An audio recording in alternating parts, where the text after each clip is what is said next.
Selamat pagi Bapak Ibu Saudara-saudara yang sama-sama dikasih oleh Tuhan. Salam sejahtera bagi kita sekalian.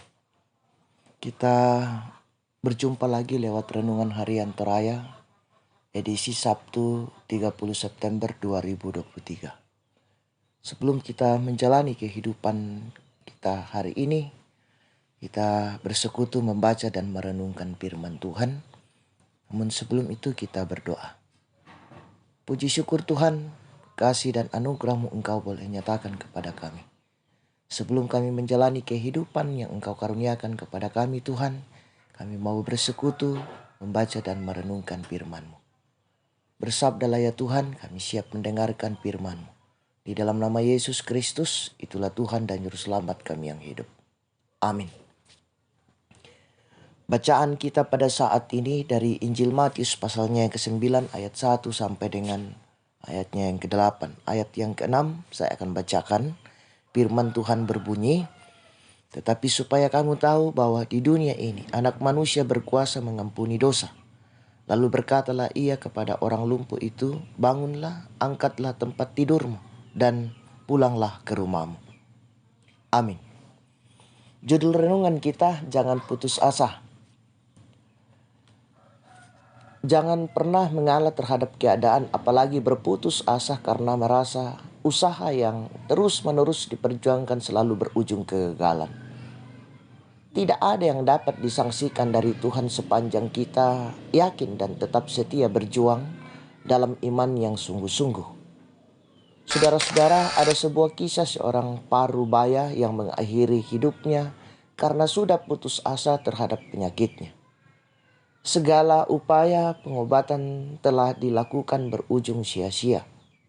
Kepada setiap orang yang datang membesuknya, dia selalu berkata tidak ada harapan lagi untuk dirinya bisa sembuh.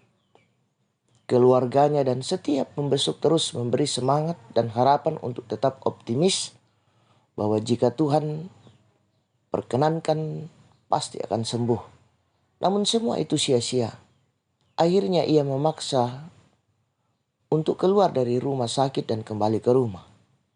Beberapa hari berada di rumah, ia memutuskan untuk mengakhiri hidupnya dengan bunuh diri dan meninggalkan surat yang menyatakan bahwa lebih baik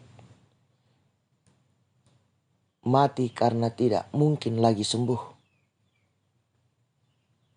Kisah orang lumpuh yang disembuhkan Yesus adalah kisah yang menunjukkan betapa iman itu sungguh-sungguh menyelamatkan. Para ahli Taurat menghakimi orang lumpuh itu bahwa ia menghujat Allah. Artinya dianggap tidak layak mendekati Yesus karena dia orang berdosa. Namun bagi Yesus semua orang layak untuk diselamatkan. Dan justru itulah tujuan dia datang, yakni untuk menyelamatkan orang berdosa. Oleh belas kasihan Yesus, orang lumpuh itu dipulihkan secara utuh.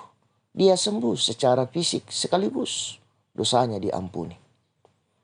Nah, saudara-saudara, setiap orang diperkenankan untuk datang kepadanya. Iman yang sungguh-sungguh akan memampukan untuk terus berjuang melawan segala penderitaan.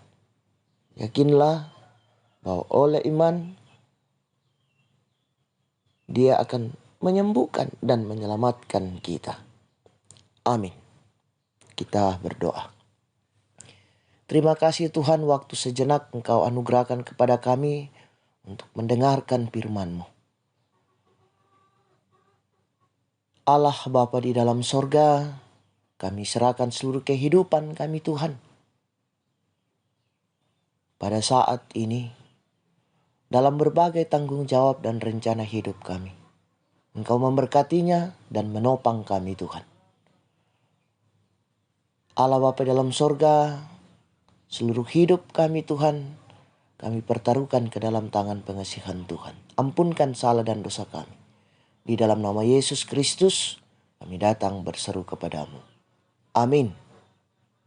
Selamat beraktivitas, Tuhan Yesus memberkati.